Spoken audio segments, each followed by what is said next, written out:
Hi, welcome to my YouTube channel टेकजीन।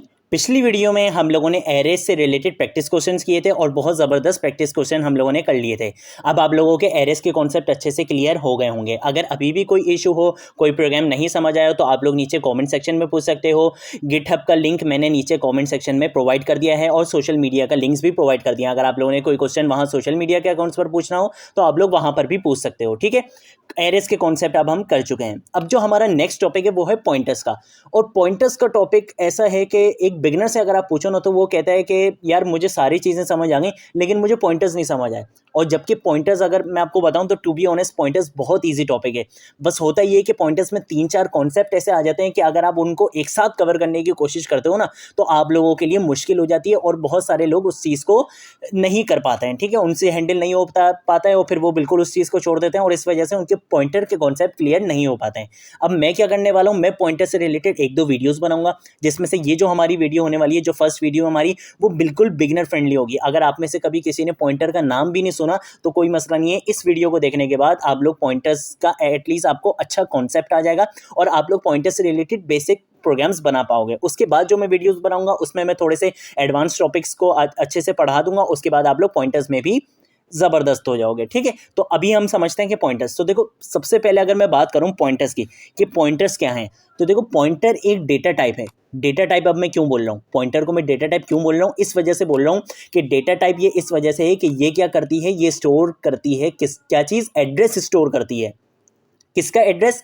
एक other variable का, दूसरे वेरिएबल का क्या करती है, ये एड्रेस स्टोर करती है। एक ऐसा वेरिएबल जिसकी डेटा टाइप क्या होगी, पॉइंटर होगी। हम एक ऐसा वेरिएबल बनाएंगे, उसकी डेटा टाइप हम क्या देंगे, पॉइंटर देंगे। ठीक है, और पॉइंटर हम क्यों देंगे, पॉइंटर देने के बाद वो क्या चीज़ अज्यूम की जाएगी, क्या चीज़ कंफर्म हो जाएगी कि इस वेरिएबल के अंदर अब किस टाइप का डेटा आने वाला है, एड्रेस टाइप का डेटा आने वाला है। और वो एड्रेस होगा किसका, वो होगा किसी दूसरे वेरिएबल का। अब ये मैं क्या कह रहा हूँ, देखो फॉर एग्जाम्पल हम जाते हैं किसी होटल में। ठीक है, हम किसी होटल में जाते हैं तो हम वहाँ पर जाकर अगर कोई रूम बुक करवाते हैं तो हमें वहाँ पर उस रूम का एक एड्रेस दिया जाता है, एक रूम नंबर दिया जाता है कि भाई आपका रूम नंबर ये है, आप यहीं पर रहोगे।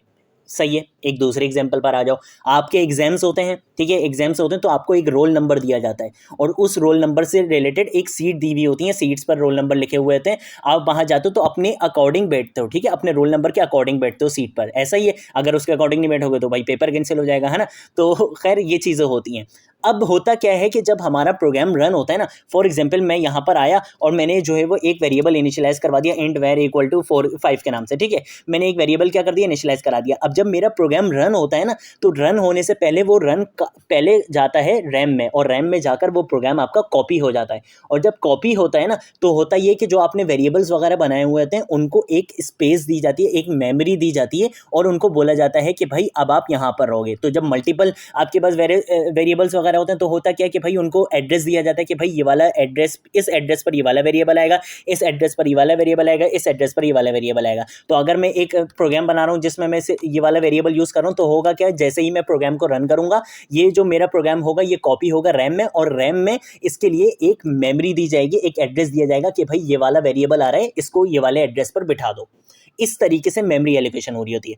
अब होता क्या है कि पॉइंटर्स हम किस लिए यूज़ करते हैं, हम एक वेरिएबल बनाएंगे, ठीक है, उसकी डेटा टाइप हम दे देंगे पॉइंटर और उसके अंदर हम स्टोर करवा सकते हैं इस वेरिएबल का एड्रेस और हम देख सकते हैं कि ये किस एड्रेस पर जो है वो स्टोर हुआ हुआ है। ये चीज़ हम कर सकते हैं पॉइंटर्स के थ्रू। अब कैसे करेंगे, देखो उससे रिलेटेड हम लोगों के पास 2 कॉन्सेप्ट और आते हैं। एक आता है जब भी हम प्रोग्रामिंग में एड्रेस की बात कर रहे होंगे ना, हमारे पास एक ये ऑपरेटर हमें ज़रूर दिखता है, वो होता है एम्परसेंड का, जो 7 के ऊपर होता है। शिफ्ट 7 दबाओगे आप तो आपके पास ये ऑपरेटर आ जाता है। इसको बोला जाता है एड्रेस ऑफ ऑपरेटर। ठीक है, अब ये क्या होता है और ये वाला ऑपरेटर क्या होता है, स्टार डी रेफरेंस ऑपरेटर। ये अभी हम देखते हैं। सबसे पहले मैं एक काम ये करूँगा कि एक प्रोग्राम बनाने के लिए हैश इंक्लूड लिखूंगा जो कि मेरी क्या है, हेडर फाइल है। आईओ स्ट्रीम मेरी क्या है, हेडर फाइल है। उसके बाद मैं लिखूंगा यहाँ पर यूजिंग नेम स्पेस std। उसके बाद मैं यहाँ पर लिख लूँगा इंट मेन के बाद मैं ये पैरेंथेसिस लगाकर कर्ली ब्रैकेट लगाऊंगा और नीचे लिख लूँगा यहाँ पर रिटर्न 0। ये करने के बाद अब मैं क्या करूँगा, एक वेरिएबल बनाता हूँ इंट var इक्वल टू 5। ये मैंने क्या कर दिया, वेरिएबल इनिशियलाइज कर दिया। अगर मैं यहाँ पर आऊँ सी आउट करूँ और सी आउट करने के बाद मैं यहाँ पर लिखूँ the value of var variable is और स्पेस देने के बाद एक सेकंड, इसको इस तरीके से स्पेस देने के बाद हम क्या करेंगे, हम यहाँ पर लिखेंगे वेर और यहाँ पर मैं लिख लेता हूँ एंडल। तो होगा क्या, सिर्फ जो वेरिएबल के अंदर जो वैल्यू है वो प्रिंट हो जाएगी, कोई बड़ी बात नहीं है भाई। अब एक और जो बड़ी बात है वो ज़रा देखते हैं, कंट्रोल सी करेंगे, इसी चीज़ को यहाँ पर करेंगे पेस्ट। और अब मैं क्या करने वाला हूँ, मैं इसका एड्रेस प्रिंट करवाने वाला हूँ कि ये कहाँ पर जाकर स्टोर हुआ। तो मैं लिखूंगा the address of variable of var variable is, और यहाँ पर वेर से पहले अगर मैं ये m% लिख लूंगा तो अब क्या होगा, पहले जब मैं सिर्फ वेर लिख रहा था, वेरिएबल का नाम लिख रहा था, तब क्या हो रहा था, वेरिएबल के अंदर जो भी डेटा था वो प्रिंट हो रहा था। लेकिन अगर वेरिएबल के नाम से पहले मैं ये m% वाला ऑपरेटर यूज कर लूंगा तो क्या होगा, इसका एड्रेस पता चल जाएगा मुझे। इसका क्या पता चल जाएगा, मुझे एड्रेस पता चल जाएगा कि ये वेरिएबल कहाँ पर जाकर स्टोर हुआ है। अब यही काम मैं पॉइंटर्स से कैसे कर सकता हूँ, मैं पॉइंटर से कुछ ऐसे कर सकता हूँ कि अगर मैं चाहूँ कि उसका एड्रेस किसी एक वेरिएबल में स्टोर करवाना, तो मुझे क्या करना पड़ेगा, एक पॉइंटर बनाना पड़ेगा। तो मैं यहाँ पर लिख लूँगा डिक्लेरेशन, यहाँ पर लिख लूँगा declaration plus initialisation of pointer. ठीक है, पॉइंटर की डिक्लेरेशन और इनिशियलाइजेशन मैं एक ही लाइन में करने वाला हूँ। कैसे करूँगा, मैं लिखूँगा यहाँ पर इंट के बाद मैं दे दूंगा इसको नाम, समझो p नाम से एक मैं क्या बना लूंगा, एक मैंने बना लिया पॉइंटर। और जब पॉइंटर हम बनाते हैं तो पॉइंटर की डेटा टाइप हमें बताने के लिए, अभी मैंने बनाया तो देखो ये तो एक इंटीजर टाइप का वेरिएबल बन गया, लेकिन मुझे इसको क्या बनाना है, मुझे इसको पॉइंटर बनाना है। तो मैं यहाँ पर यूज करूंगा ये स्टार। ये स्टार ये बताएगा कि भाई ये क्या है, ये एक पॉइंटर वेरिएबल है जो कि क्या स्टोर करेगा, किसी एक जो है वो उसका किसी एक वेरिएबल का डेटा स्टोर करेगा। अब मैंने इनिशियलाइजेशन भी इसी लाइन में करनी है तो मैं इक्वल टू लगाऊंगा यहाँ पर, मतलब ये असाइनमेंट ऑपरेटर लगाऊंगा। और इसके बाद मैं क्या बोल दूंगा, मैं बोलूंगा कि भाई m% मतलब जो एड्रेस है, किसका एड्रेस, वेयर का, ये वाला जो वेरिएबल है इसका जो एड्रेस है वो किसको असाइन करवा दो, ये वाले पॉइंटर को असाइन करवा दो। इतना बोलने के बाद मैं क्या करूंगा, मैं इसी चीज को यहाँ से क्या करूंगा, कंट्रोल सी करने के बाद मैं इसी चीज़ को यहाँ पे करूँगा control we, the address of where variable is, और यहाँ पर मैं लिख लूँगा क्या, m% वेर लगाने के बजाय अब मैं सिंपल अगर यहाँ पर लिख लूँगा p, तब भी मेरे पास क्या होगा, इसका आउटपुट में क्या आएगा, वेर वेरिएबल का इसका एड्रेस आएगा। अब कैसे आएगा, अभी देखना, जब मैं इसको रन करता हूँ तो देखो होगा क्या। मैंने इसको क्या करा, यहाँ से मैं इसको करूँगा कंपाइल एंड रन। अब देखो क्या होगा, पहली स्टेटमेंट में मेरे पास आ जाएगा इस वेरिएबल के अंदर जो भी डेटा था वो आ जाएगा।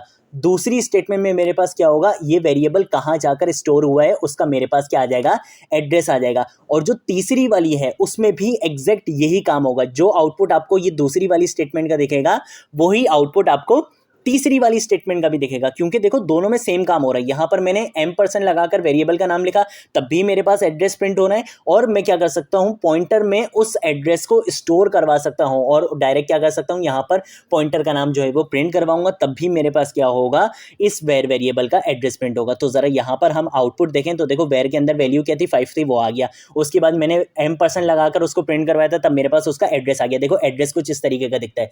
जरूरी नहीं है कि आपके पास भी यही आउटपुट है, आपके पास अलग आउटपुट आएगा। ठीक है, ऐसा नहीं होगा कि आपके पास भी ये आउटपुट है, आपके पास अलग आउटपुट आ रहा होगा, लेकिन ये वाली इस स्टेटमेंट का आउटपुट और इस स्टेटमेंट का आउटपुट, मतलब आप ऐसे ही लिखो या आप ऐसे लिखो पॉइंटर को यूज करके, ये दोनों आउटपुट आपके क्या आएंगे, सेम आएंगे। ये चीज याद रखना। तो ये हमारे पास कॉन्सेप्ट होता है किसका, पॉइंटर का। अब एक और चीज जो मैंने आपको यहां पर बताया था, ये स्टार, मैंने इसका तो बता दिया, ये क्या होता है, एड्रेस ऑफ, जहां पर आप ये यूज करोगे एड्रेस ऑफ है।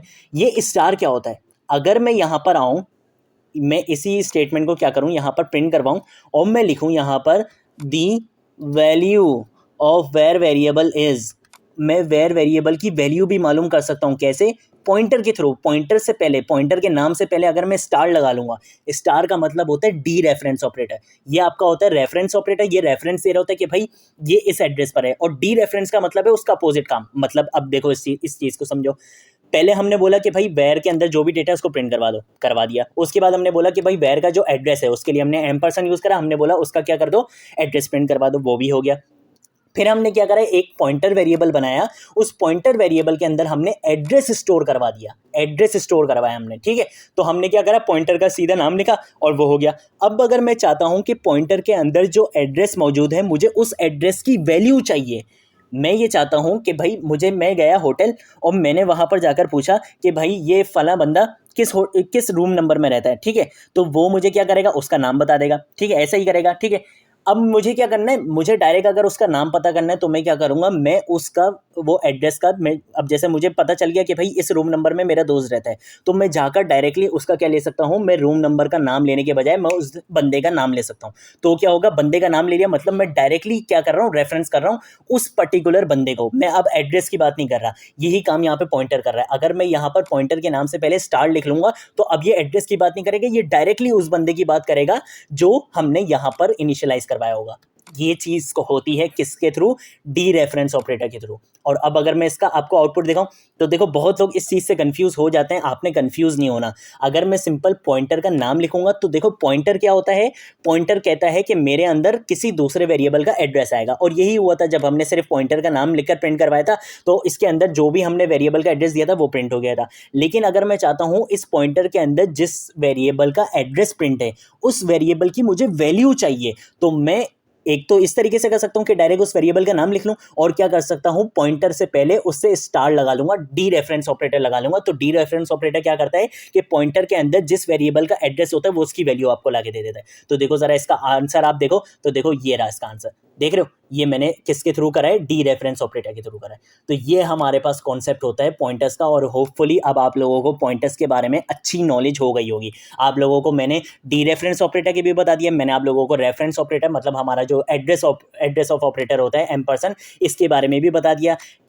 पॉइंटर कैसे बना सकते हैं ये भी मैंने आप लोगों को बता दिया, पॉइंटर में कैसे इनिशियलाइजेशन कर सकते हैं, डिक्लेरेशन कर सकते हैं, ये सारी चीज़ें मैंने आप लोगों को बता दी है। तो होपफुली अब आप लोगों को पॉइंटर्स की बेसिक इन्फॉर्मेशन अच्छे से आ गई होगी। अगर कोई कॉन्सेप्ट रह गया हो, अगर आप लोगों को लगे कि कोई चीज़ समझ नहीं आई, कोई चीज़ अच्छे से समझ नहीं आई हो, मैंने सही से नहीं समझाई हो, कुछ भी हो, कोई भी बात हो, होता है, देखो होता है, कुछ टॉपिक्स ऐसे होते हैं जो एक बार समझने से नहीं आते समझ, थोड़ा सा अलग तरीके से अलग एग्जाम्पल से समझाया जाए तो और ज़्यादा अच्छे लगता है। ठीक है, तो अगर कोई चीज़ रह गई होगी तो अभी हम नेक्स्ट वीडियो भी हमारी पॉइंटर की, उसमें भी हम पॉइंटर्स के कॉन्सेप्ट को कवर करेंगे। मैं आज की वीडियो को भी ज़रा रिपीट करूंगा पिछली वीडियो में, तो कोई मसले वाली बात नहीं है, आगे आने वाली वीडियोस हमारे लिए पॉइंटर्स के लिए हमारे कॉन्सेप्ट और अच्छे बना देंगे। ठीक है, तो आने वाली वीडियोस में हम पॉइंटर्स से रिलेटेड और अच्छी अच्छी चीज़ें करेंगे, कुछ अच्छे कॉन्सेप्ट समझेंगे, और उसके बाद जब हम प्रैक्टिस क्वेश्चन करेंगे ना यार, तो उसके बाद तो बस फिर हमें पॉइंटर पक्का पक्का समझ आ ही जाएगा। ठीक है, तो अब हम मिलेंगे नेक्स्ट वीडियो में नेक्स्ट टॉपिक के साथ, तब तक के लिए बाय बाय।